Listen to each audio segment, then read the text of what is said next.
वह खंडे की धार है। खंडे कहते तलवार। तलवार के धार पर चलना ज्ञान धारा में चलने के बराबर है।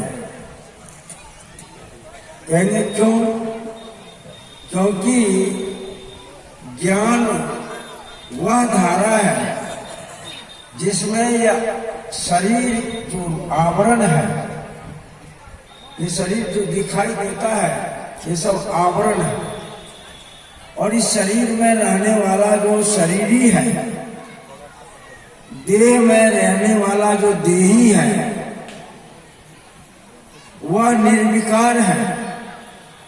याति पात्रता, विनय से पात्रता आती है। अब पात्र तद्वा धनम आपनोति, जब पात्र होता है तब वह धन को प्राप्त करता है। और धनाद धर्मम, धन का उपयोग कहाँ? धर्म के क्षेत्र में। धनाद धर्मम तथा सुखम, जब धन धर्म के क्षेत्र में उपयुक्त होता है तो सुख की प्राप्ति होती है। धन का उपयोग अधर्म के क्षेत्र में होता है तो दुख प्राप्त होता है। तो यह जो किसी भी चीज को प्राप्त करने के लिए पात्रता की आवश्यकता है, पात्र होना चाहिए। ज्ञान की धारा बहुत, ज्ञान की धार कठिन, कृपाण की धारा।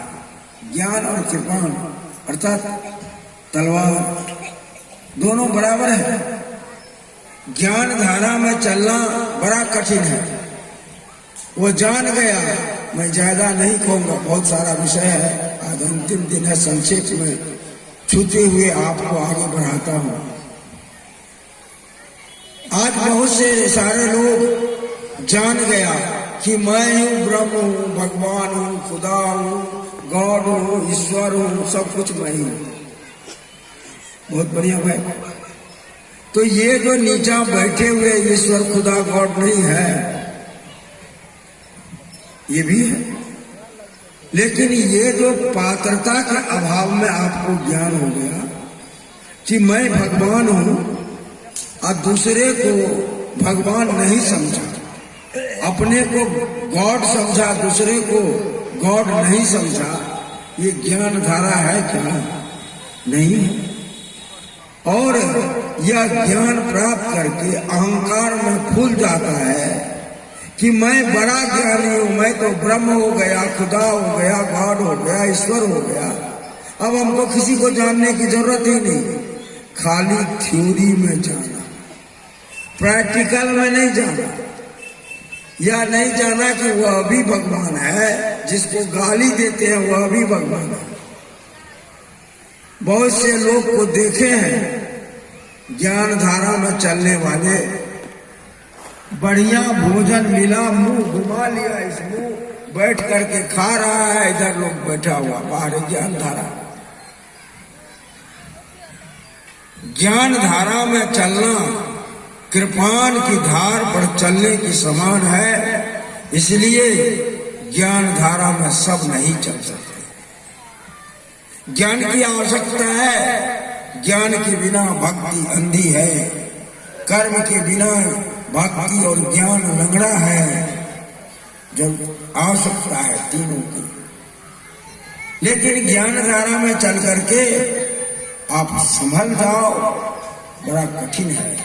भगवान बुद्ध के पास 3 आदमी आया, एक बड़ा बड़ा मूछ लेकर के, हाथ में मोटा लाठी लेकर के आया, अकड़ता हुआ भगवान के पास, बुद्ध के पास आया। कहा भगवान है कि नहीं बताइए बाबा जी। कहा भगवान है, भगवान है, सब जगह है, तुमको देखता है, सावधान हो जाओ, गलत काम मत करना। दंडवत किया, चला गया। दूसरा आदमी आया, वो थोड़ा साधक था, साधना करता था, उसने भी बैठा प्रणाम किया, स्तुति वंदन किया, कहा भगवान ये बताएं कि भगवान है या नहीं है। तो बुद्ध ने उसे जवाब दिया कि भगवान है भी और भगवान नहीं भी है, क्योंकि वह अभी पूर्णता को प्राप्त नहीं किया। यदि उसको कहते भगवान नहीं है तो अधगल गगरी छलकत जाए, वो छलक जाता और फिर गलत कर्म करने लगता। अभी उसमें पात्रता नहीं आई थी, इसलिए वहां कहा कि भगवान है भी भगवान नहीं भी है।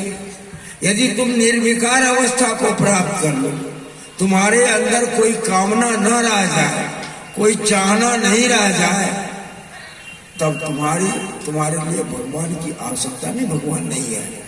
जिसको कबीर साहब ने कहा चाह गई चिंता मिटी, मनमा बेपरवाह, जाको कछु नहीं चाहिए, वो सहानुभूति साहब, वो बादशाहों का बादशाह है, वो भगवान का भगवान है, उसको कुछ नहीं चाहिए।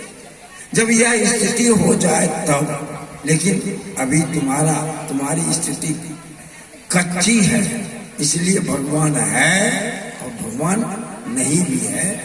गलत करते तो भगवान है, नहीं करते गलत तो नहीं है, सही करते तो भगवान नहीं है। तो दोनों स्थिति में था, तो बीच बीच का जवाब दिया। एक तीसरे व्यक्ति भी आया, बिल्कुल निर्विकार, अब उसे चाहना है ही नहीं, मन इंद्रियां शिथिल हो गई है, मन अपना कार्य अपने मन से करना बंद कर दिया है, इंद्रियां भी उसके अनुकूल ही चल रही है। अब उसके जीवन में कोई हलचल नहीं, कोई मांग नहीं, सारी बातों को कहते हुए वह देखा, तब भगवान पास प्रश्न किया क्या भगवान है? इस कहा आपने अभी तक क्या अनुभव किया? कहा मैं तो अभी तक जो अनुभव किया हूं, इसमें पता चला कि आत्मा से अतिरिक्त कोई सत्ता नहीं है, आत्मा एक सत्ता है। कहा बिल्कुल सही ज्ञान है, इससे अतिरिक्त भगवान की या परमात्मा की कोई सत्ता नहीं है, क्योंकि उसमें पात्रता आ गई थी। पात्रता आने से उसके लिए भगवान नहीं है। सब में भगवान है। सब घट मेरो साइया, कबीर साहब कहते हैं, सुनी से जन कोई, बलिहारी वा घट के जा घट प्रगटे हो। तो ये भगवान हमारे अंदर पात्रता, आज तो भगवान की बात है, कहीं खुदा की बात है, गॉड की बात है, उसमें दो तरह की बात है। एक बात तो आप जान जाइए कि भगवान खुदा गॉड बनाने वाला हम ही और आप है, दूसरा कोई नहीं है, पहली बात। लेकिन दूसरी बात क्या है, उसी मंदिर के नाम पर लोग में भक्ति भाव नहीं है। राम के मूर्ति को देख करके माता पिता के प्रति जो पुत्र का कर्तव्य होता है वो सामने आता है। दुर्गा के मूर्ति को देख करके हमारे नारी शक्ति में वह ओज पैदा होता है, शौर्य पैदा होता है। हम भी इस धरती की दिशा को बदल सकती है, हम भी दिशा और दशा को बदलने में एक सहयोगी हो सकते हैं, हम भी शक्तिशाली हैं, हम भी कुछ कर सकते हैं। अर्थात उसका सबका उद्देश्य है, लेकिन हमने उस उद्देश्य को सही दिशा नहीं दिया।